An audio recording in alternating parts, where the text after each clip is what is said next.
sum up how this feels for you guys and what you've achieved tonight for both yourself and for Scottish rugby as a whole?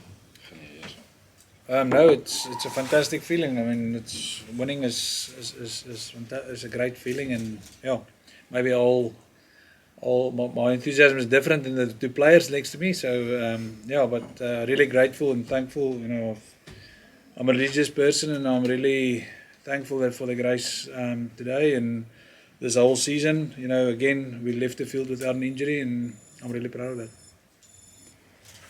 Yeah, I'm just really proud of the boys, really proud of the group, really proud of the group that's not here as well. You know, we had to leave boys behind to come and get this job done this week, but boys that have contributed a hell of a lot to our season this year, and just everyone at Glasgow Warriors and everyone in the community as a whole. Like, just really thankful for the support and the way they've got behind us this year, and yeah, can't wait to see them all when we get back. As we've seen all season, I guess last weekend and again tonight, you guys had to really dig in. It was a really gritty performance. That must give you a lot of pride. Yeah, for sure. You know, I think the way the first 40 went, you know, I think we would have taken 13-7 at half time. But again, like you say, you know, I'm just really proud of the forwards, especially. You know, the defensive effort they put up front, the way that no matter what was thrown at us, and you know, credit to the Bulls, they fired a lot of shots in that first 40 and towards the end. But yeah, our big men, their physicality, the way they stayed calm, and the way they kept us in the game was unreal. Congratulations, guys. Enjoy it. Should also say, I think he's off camera, but Matt Fagerson is also here, guys. So, just realised he's off camera here. David, if you want to go. David Barnes. Hi, Franco. Congratulations, guys. Franco, can I just ask you, I mean, I know you're a modest man. Where does this rate in terms of your coaching achievements? No, this is important competition. You know, it's class to win in different countries and travel the way we did this week to come out here, and I know the pride in the stadium, played here before, so that rate stop, I'm definitely convinced that it will be hard to beat this feeling. And you're always a man with a plan. Is this, you know, when you came in, you know, at the beginning of last season, are you ahead of where you planned to be, or is this kind of where you expected to be at this stage? Yeah, I think it's definitely where we expected to be, but tonight was an important ingredient. We always talk about a hard edge to Scottish rugby players, and I think tonight the boys proved that just that. You know, to come here and play a South African team on their home soil in front of 52,000 supporters and then still win in the way we did, you know, is a special accolade to the men. So, yeah, we've gone leaps and bounds. We've grown leaps and bounds, but. Again, the sensation and what we've achieved tonight will be an important ingredient going forward. And a quick one for Matt. Congratulations, man of the match tonight, Matt. I can just about see you over the microphones. I mean, it's been a long, hard season from the World Cup. You seem to have kind of hit. You know, are you playing as well as you ever have, and why is that after a 10-month season? Yeah, like it's been a quality season in general. We are an up and down Six Nations with Scotland, but I think, you know, every time, especially after a campaign, we come back in. Franco's brilliant at, you know, reinvigorating the boys coming back from international rugby to come back into the team and you know, bring that energy. And yeah, we had some great games in Europe, and then, you know, the last 4 games probably sums up the entire season in terms of, you know, the way the boys have fought and they've trained and they've you know, not used the travel as an excuse, whatever it may be. And personally, yeah, it's been a pleasure to be a part of, and you know, when you're playing with your mates and in such an enjoyable group, I think that brings out your best. Thanks, guys. Congratulations. Graham Bean. Hi, Franco. You've really had to do it the hard way this season, having to go to Munster in the semi-final, and then go to South Africa at short notice and win over there. What does that say about the character of the team? No, obviously I'm really proud. You know, I think it's more of what you guys are going to say about the team that's important. So, no, from my perspective, fantastic. They've reacted very well. You know, we've used disappointment in our favour. We've learned lessons. We had a saying during the season that we don't have to lose to learn, and they've embraced that mentality, and they're pushing the limits and the boundaries and perimeters that's expected at this level. So, obviously, really proud of the way they went about the business tonight and the way that they've bought into a plan. And I honestly think, you know, this is just a start, hopefully, and we can, you know, keep on progressing. Great. And Kyle, tell us about these goggles. So my dad and my brother are doing the security for us, and we've been on a couple of ski holidays back home, and I don't know, it's become a kind of a thing across rugby celebrations that you need goggles to protect yourself from all the champagne spray. So my brother, without letting us know, packed a couple of the pairs, and then when we came into the change room tonight, he had them waiting. So myself and Sione and a couple of the boys have got them on. Brilliant, thank you. Congratulations, guys. Cheers. Let's go. Gav Harper. Hi guys, congratulations. Matt, can you just sum up what this means to have won this trophy alongside Xander?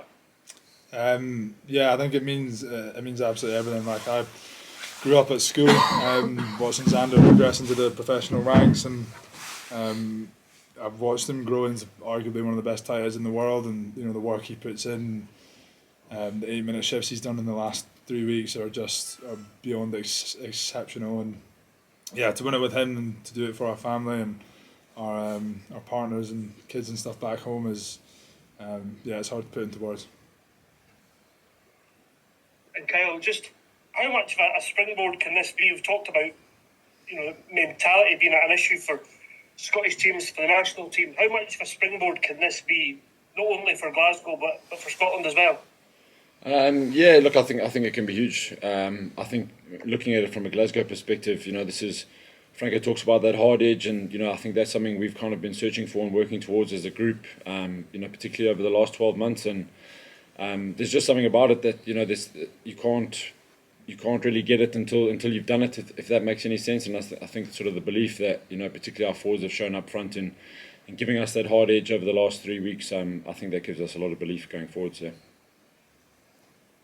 Ryan Wilson talked during the week on his podcast about joining the celebrations. Has he sorted out a plan for you yet? Yeah, absolutely. Look, I absolutely love having Wills here. He made a plan to get over here with the URC. He's still one of us. We still love him, and he's still one of the boys. So he's in and amongst it. He's wearing a white linen shirt that already doesn't look so white. So really chuffed that he's out here with us and can share this with us. He's been a massive part of this group over the last 2 years. Great stuff. Thanks, guys. Callum Crowe. Yeah, congratulations, guys. Just a question for Franco. It's obviously been a long, hard season where a lot of the guys have been in camp for the best part of a year, going back to sort of pre-World Cup times last year. Are you going to give them some scope to let their hair down tonight and celebrate? Never. No, of course, yes. I think there's a wrong perception of me in the media that we apart from working hard, there's no, of course, yes. This is tonight. What a pinnacle, and I'm really proud of them.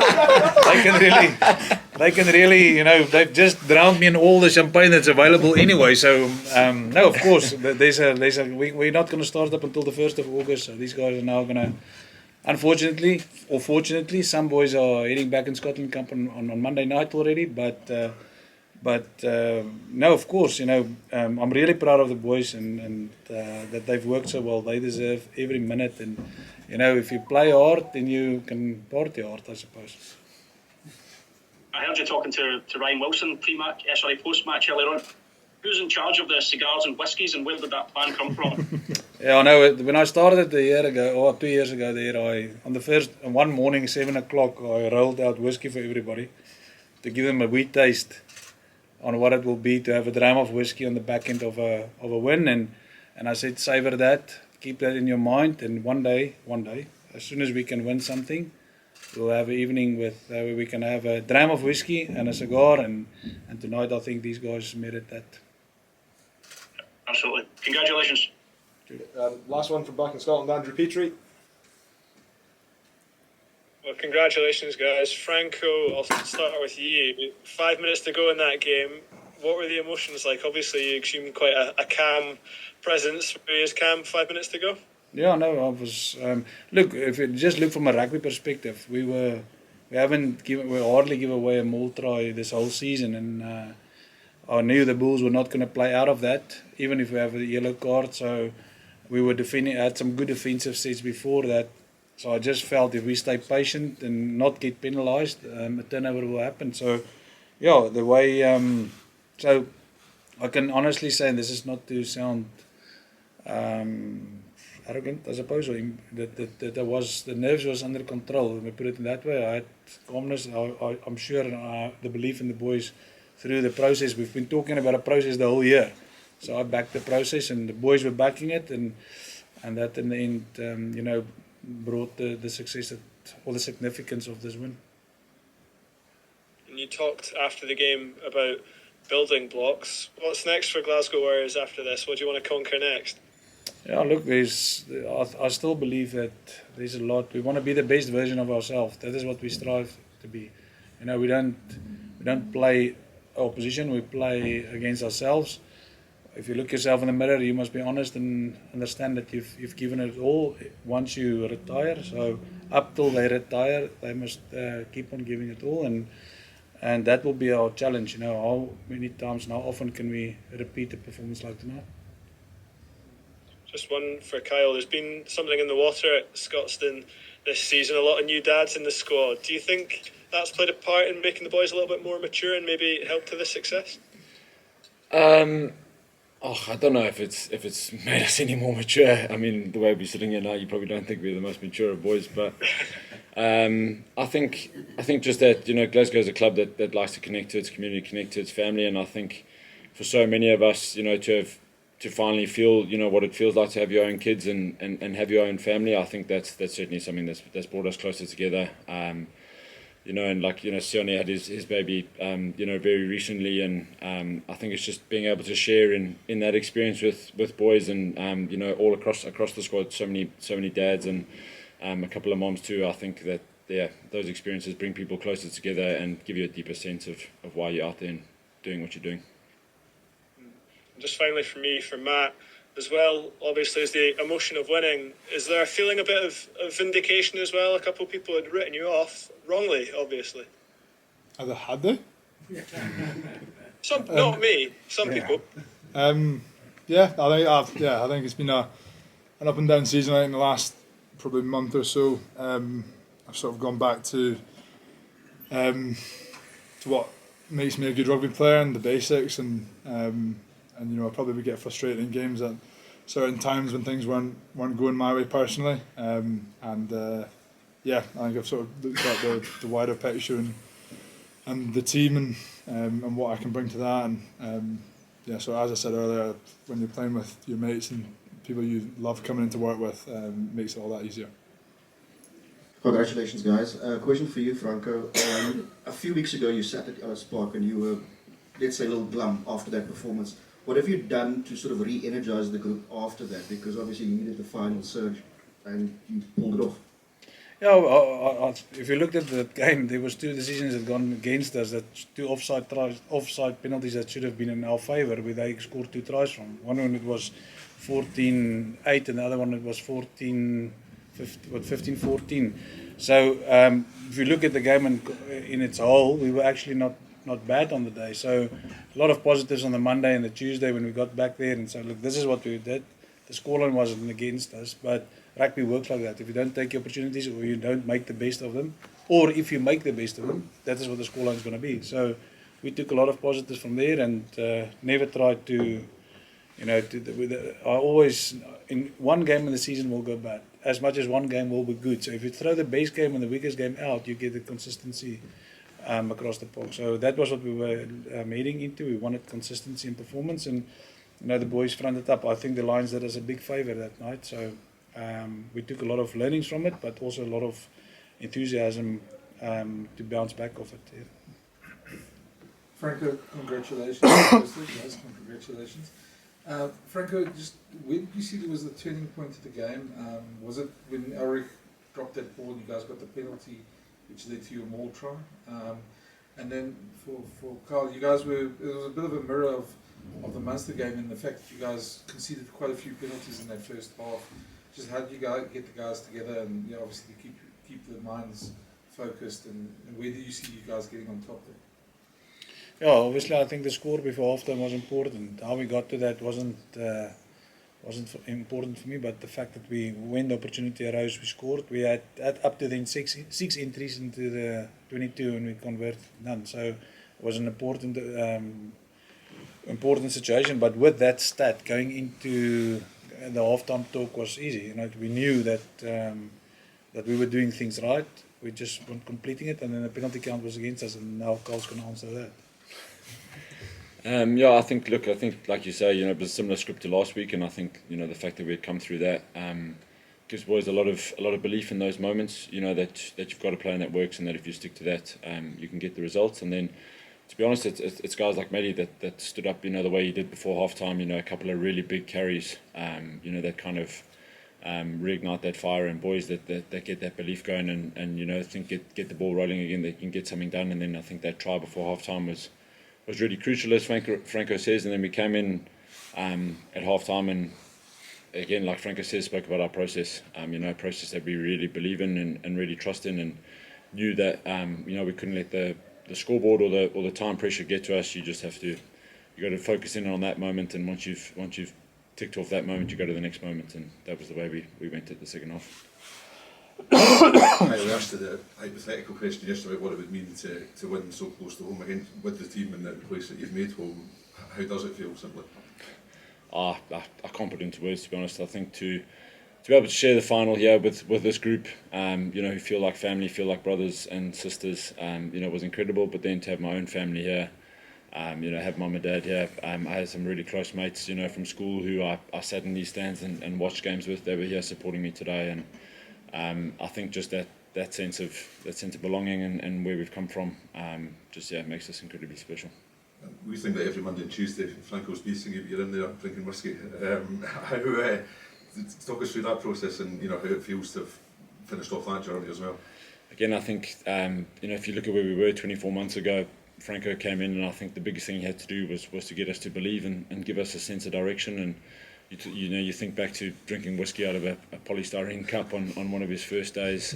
You know, I think there were a lot of boys that thought he was insane, to be honest. But I think the consistency and the conviction, you know, about how he goes about his business and what he believes in, you know, I think that gave us a real sense of direction, and that got boys following him in behind. And now you're looking back at, you know, drinking whiskey out of those cups, and all of a sudden he doesn't seem so crazy.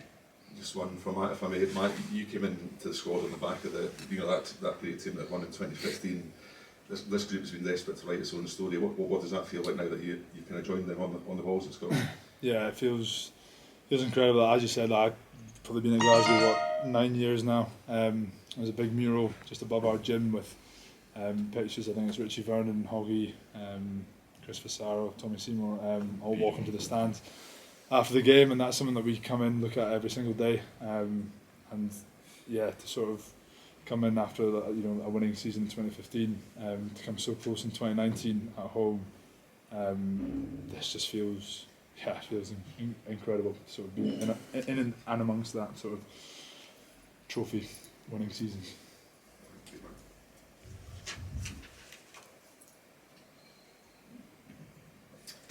Congratulations, guys. Carl, the coach says he was pretty calm towards the end there. How are you feeling though? Because you know, towards the end there, you had a try disallowed for basically just a tackle that was a split second too early, and then the yellow card. I mean, on another day that could have gone the other way as well. Were you kind of feeling that, you know, maybe things are turning against us here? How did you get over that?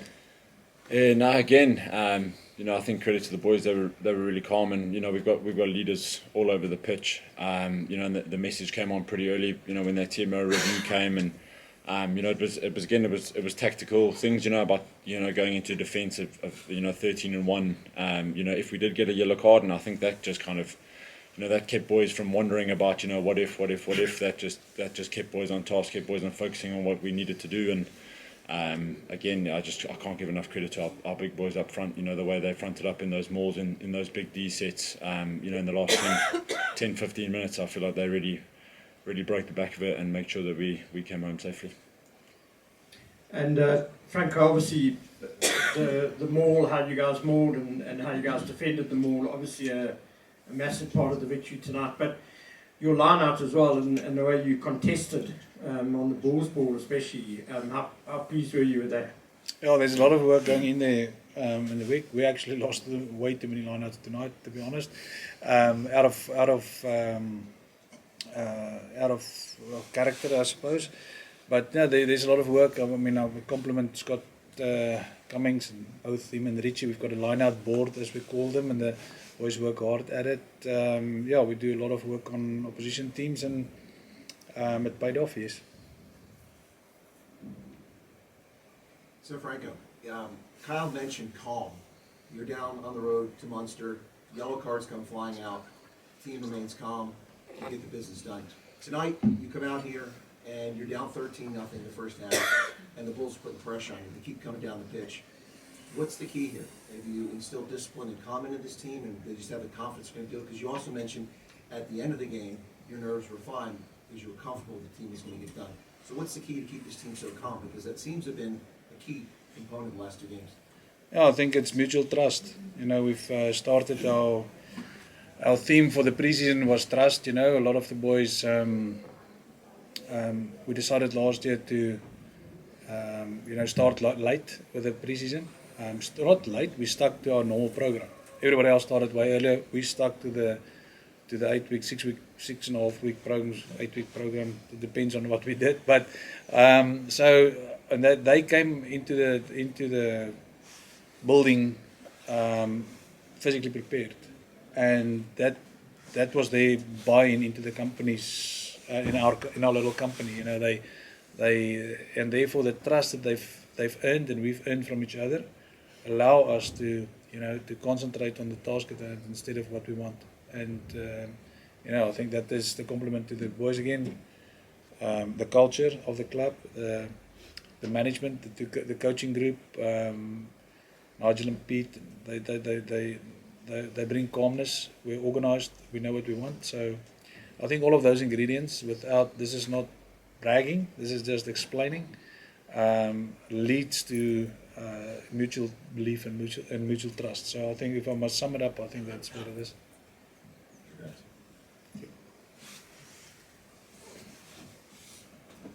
All good? No, I saw that one.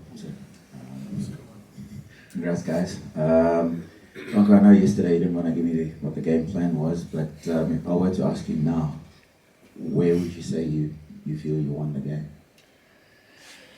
Oh, look, we were going to meet them physically.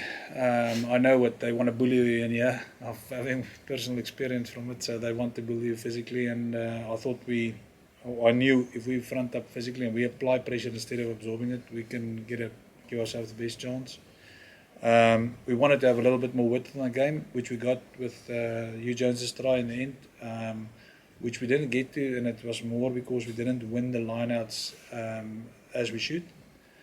We're always going to take them on, for a bit of a saying, always going to take them on where they think they're strong, and it was in the set piece. So, and then obviously we knew that if we defensively front up, we'll take the initiative away, and then obviously the kicking game was important. You know, 3 guys. That's if we're going to kick it too long and too far to them, we will allow them too much time on the ball, and we try to obviously take that space away. So, yeah, that in short, we won't go into detail, but that's more or less what it was. And without sort of demeaning whatever other coaching roles you've had in your career, obviously some sterling ones, what's it like to sort of travel halfway around the world and still need to sort of come to Loftus to get a biggish win? Look, we plan and we prep and we convince, but the way the players rocked up tonight, the credit must sit there. They were brilliant in believing. We said we're not going to use the travel as an excuse, so halfway around the world travel. We said we're not going to talk about the altitude. We didn't come up in any conversation this week. Not that it was forced. It was just we knew that it was. We just have to act on what we want. So the compliments sit with the team, the players tonight. They've didn't look for excuses. They kept on applying themselves, and I think they now banned the myth of the fact that altitude changes the outcome. If they are prepared to work hard the whole season, you give yourself the best chance in an important game. And last one, Carl, I think 6-7 years ago you played in this, for Greek wasn't the Super Sport Rugby Challenge. I don't know if you still remember those half-line fields that you used to play in. Just from a career sort of significance, point of view for you, what's it like to be sitting here? I know you've played for Scotland before, which is obviously bigger, but just talk us through the significance of this moment with the context of where your career has been before.